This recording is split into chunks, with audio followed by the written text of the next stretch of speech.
thinking what on earth I was going to say. Okay. I'm here supporting this as a demonstration against new regulations put into practice last year about censorship of film and people's ability to access film online. I've been campaigning over the last year about government regulations on online censorship. What they say they're doing is censoring porn.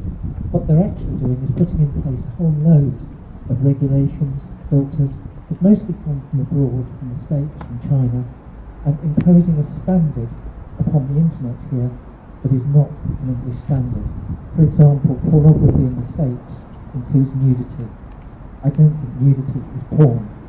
And it's very appropriate that we're here today, what is really wrong about the filtering, about the censorship the government is putting in place, is that it keeps censoring LGBT sites. It keeps censoring sites that are relevant to people who are likely to be frequenting this street.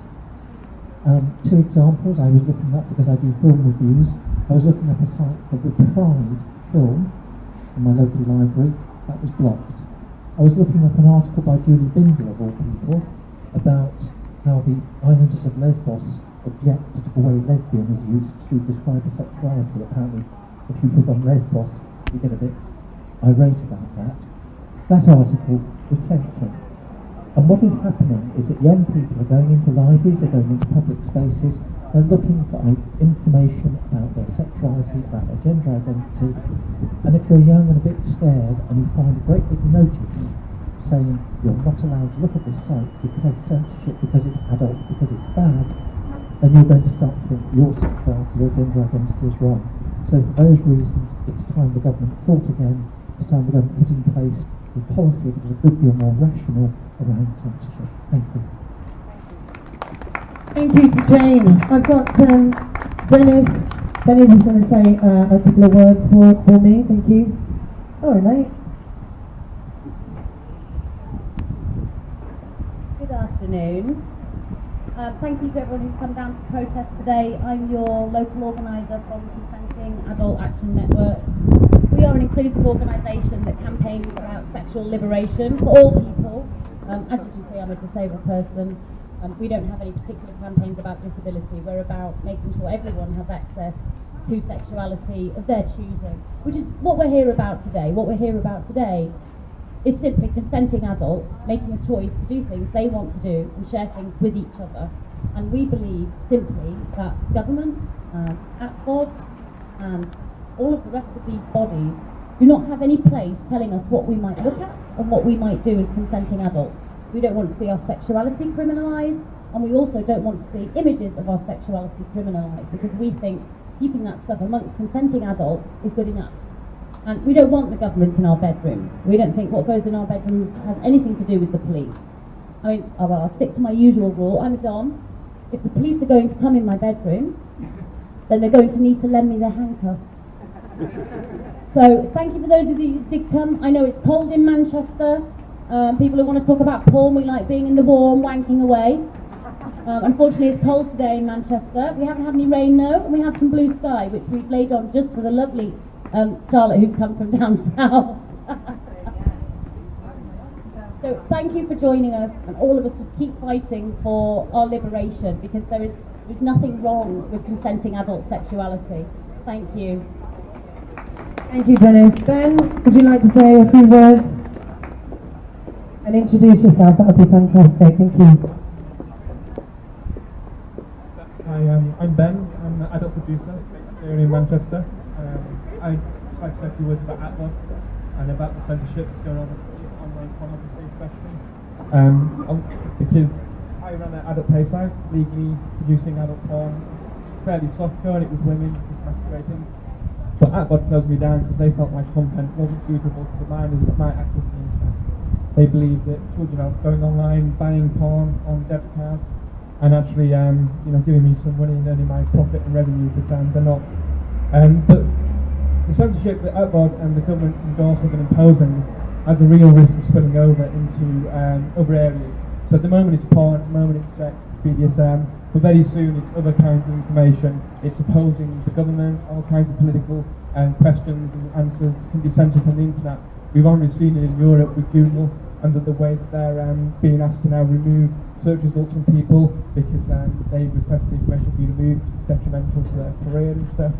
So I'd just like to kind of give a word of caution that yes, maybe people accept the filters because it can block porn for children, but it can also block a lot of information for everyone else. You know, we hear scary stories from China, the interview is an example, and it's just a scary place where people have the power to tell us what we can and cannot access. Thank you. Thank you, Ben. Thank you for that. Okay, I've got mine written down because I know how much I waffle when I talk and I can go completely off track. So thank you for those of you who have attended today. Those of you who I'd like to think all of you know who I am. But those of you who don't, my name is Charlotte Rose. Says so on my t-shirt, Coach Charlotte. I'm a sex worker, I'm a sexual trainer, I'm a political campaigner, I'm a mother, and I'm a supporter of sexual freedom. Thank you again for coming. So why are we all here? So on the 1st of December, the government passed an amendment that changed the law to set regulations against video-on-demand porn, which comes under the same restrictions as R18 material sold in the UK. What R18 material refers to is hardcore pornography, which includes images of minors, rough sex, rape fantasies, penetration by large dangerous objects, and various BDSM acts. The main reason to why this was put in place was to protect children, in which Rule 11 was included under APOD with R18 restrictions. Now, does anybody know what the Rule 11 is?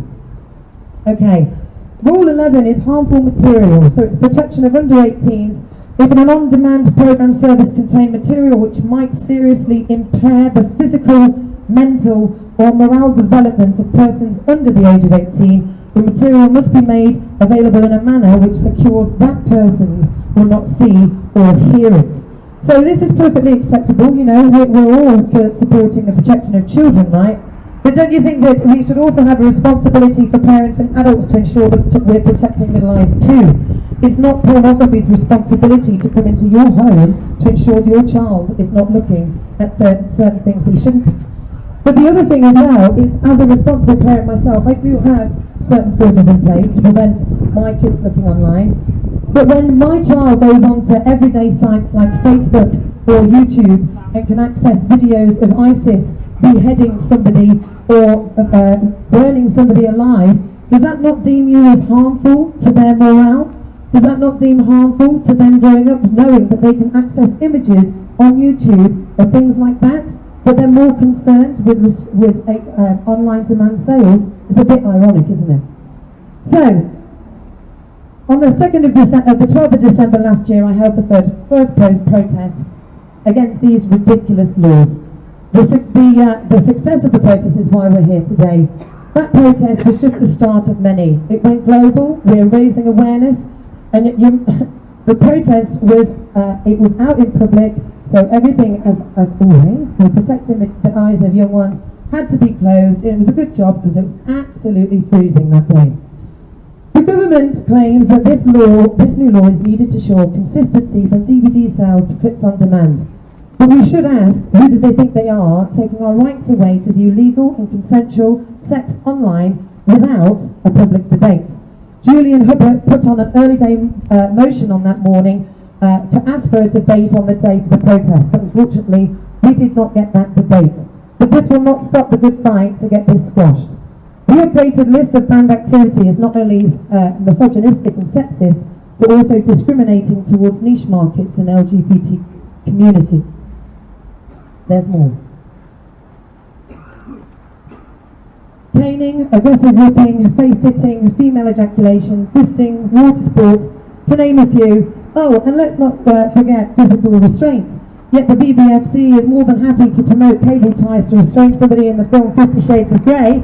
That's a little bit ironic as well, isn't it? Oh, and spanking, and that's why we're here today. So spanking is a long Britain tradition. Who has the right to take our traditions away? Did I consent to this? Did you consent to this? Nobody has consented to have these things taken away. Even the Kama Sutra explains the best practice when it comes to spanking.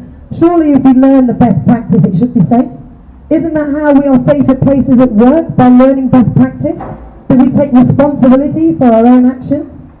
So if people were educated in best practice or any of these activities, surely we would be the ones that's responsible for error. If we were taught in schools the difference between the reality of sex and the fantasy side of sex, surely we would be able to regulate our own activities. But we are, and our children aren't even given the opportunity to learn best practice in sex because nobody wants to talk about it, as it's deemed unsuitable. These decisions are made without your input, and it affects our sexual freedom, the freedom to express yourself in the things we enjoy the most and consent to. This is censorship without consent, an attack on free speech and personal liberties. And if we don't do something about it now, we won't have anything to protect in the future. So let's tell ADVOD who we are. We are the ones that will not bow down to sneaky government paid mules that steal our rights to sexual expression. We are the ones that will not be ball-gagged into silence through government censorship. And we are the ones that opposes your decisions because it is our right to do so. Democracy or not, we all have rights to express ourselves that is consensual and does not harm a third party. This affects all of us who cannot take our spanking away. So what can we do? The more people who know, the more people will grow. We need to spread the word and be heard. We need to join hands and take a stand. And we need to unite and fight the good fight. It is up to us to protect sexual freedom. So the end of my last speech in London holds such a special place in my heart, so I'm going to repeat it here in Manchester with you now. So in the style, has everybody seen Braveheart? So in the style of William Wallace, let's protect tomorrow by taking action today. Unite with me here and now, and let ADVOD hear our voices. You can try and ban our liberties, but you can never take our sexual freedom.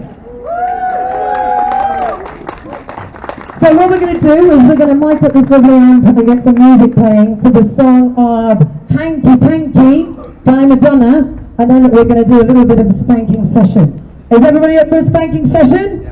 Oh yes, I like that. Okie dokie. I need somebody's bum, by the way. Can somebody donate me their ass? Nobody's going to donate me their ass. Oh, I've got ass. Yeah. Have you all warmed up for today? We have to make sure that everything's all safe and consented. Do you consent? Yes! Okay, Dennis, do we have some housekeeping rules that we needed to go through?